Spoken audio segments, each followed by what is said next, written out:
Shalom sahabat Kristus, bersyukur hari ini saya Pendeta Maureen Christine melayani di Jemaat GKI Denpasar bisa kembali menyapa Bapak Ibu Saudara sekalian dalam Sapaan Gembala GKI. Dan hari ini kita juga kembali bersyukur kita akan bersama disapa oleh firman Tuhan. Saudaraku yang terkasih, untuk memulai sapaan hari ini, saya ingin mengajak kita semua untuk berimajinasi atau membayangkan sesuatu. Bayangkanlah saudara, ada sebuah bank yang memberi setiap orang termasuk Anda uang sejumlah 86.400 setiap pagi. Semua uang itu harus kita gunakan karena pada malam hari bank akan menghapus sisa uang yang tidak kita gunakan. Kira-kira apa yang akan kita lakukan dengan uang itu?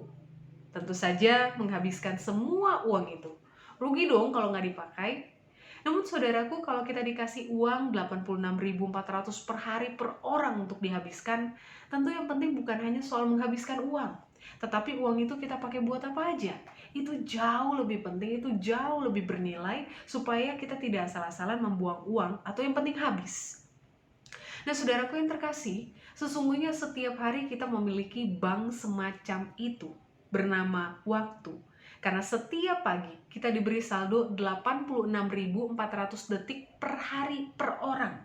Namun tentu yang penting bukan soal menghabiskan setiap hari 86.400 detik itu, tapi apa saja yang sudah kita lakukan dengan detik-detik dalam kehidupan kita. Itu jauh lebih penting, itu jauh lebih bernilai, supaya kita tidak asal-asalan membuang waktu atau tidak asal-asalan yang penting habis.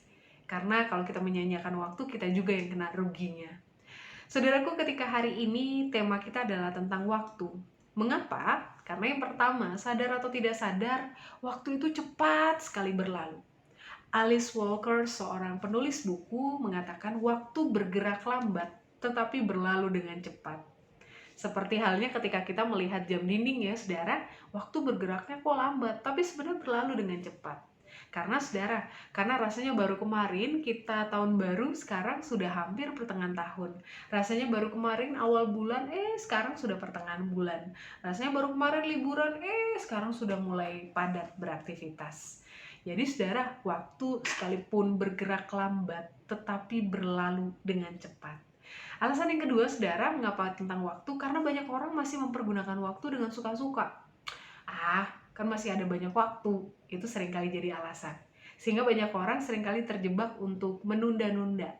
Masih ada waktu, masih ada hari besok, nanti aja deh. Dan akhirnya kita tidak melakukan apapun. Ketiga, kesadaran bahwa waktu kita terbatas dan tidak bisa terulang harus terus kita ingat. Karena setiap kita memiliki hanya 24 jam sehari. Kalau habis hari ini, besok tentu masih ada waktu. Namun, pastinya tidak akan sama. Artinya hari kemarin tidak akan sama seperti hari ini. Sehingga setiap detik waktu itu berharga. Tidak ada harga apapun yang mampu membayarnya dan mengulanginya. Saudaraku yang terkasih, seperti sebuah ilustrasi ini. Agar tahu pentingnya waktu setahun, tanyakan pada murid yang tidak naik kelas. Agar tahu pentingnya waktu sebulan, tanyakan pada ibu yang melahirkan bayi prematur. Agar tahu pentingnya waktu seminggu, tanyakan pada editor-editor majalah mingguan. Agar tahu pentingnya waktu sejam, tanyakan pada teman yang menunggu untuk bertemu. Agar tahu pentingnya waktu semenit, tanyakan pada orang yang ketinggalan pesawat. Agar tahu pentingnya waktu sedetik, tanyakan pada orang yang baru saja terhindar dari kecelakaan. Agar tahu pentingnya waktu semili detik, tanyakan pada peraih medali perak Olimpiade. Artinya saudara, dari ilustrasi ini, setiap waktu kita itu berharga. Saudaraku, nampaknya Paulus juga memahami hal yang sama, bahwa waktu adalah sesuatu yang berharga.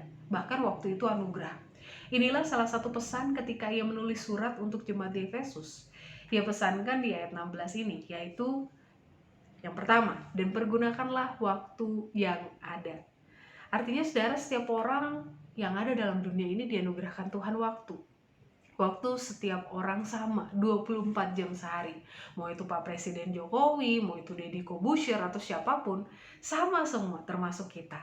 Tetapi ketika semua diberikan waktu, kita mau diingatkan untuk pergunakan.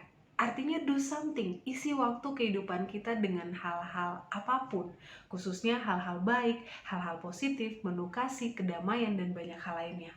Bukan hanya buat diri kita tentunya, tapi juga buat orang-orang sekitar kita dan terlebih untuk Tuhan. Kedua, saudara, Paulus juga menyampaikan bahwa hari-hari ini adalah jahat.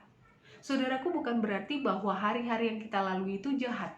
Tetapi karena dalam hari-hari kehidupan kita selalu dan selalu ada si jahat yang menggoda atau mematikan waktu yang Tuhan sudah beri buat kita.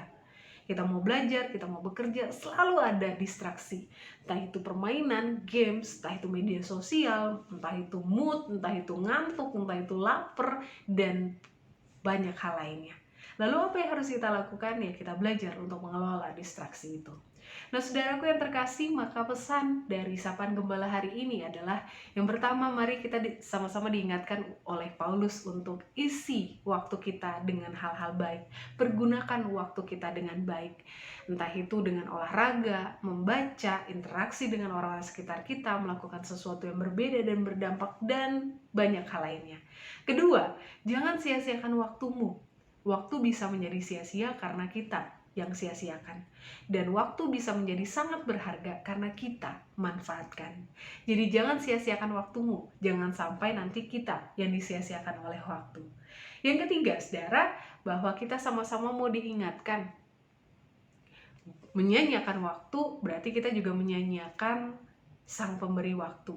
Karena waktu bukan hanya berharga, tapi waktu juga adalah anugerah. Maka mari kita pakai waktu kita dengan baik, karena hari-hari ini adalah hari yang jahat.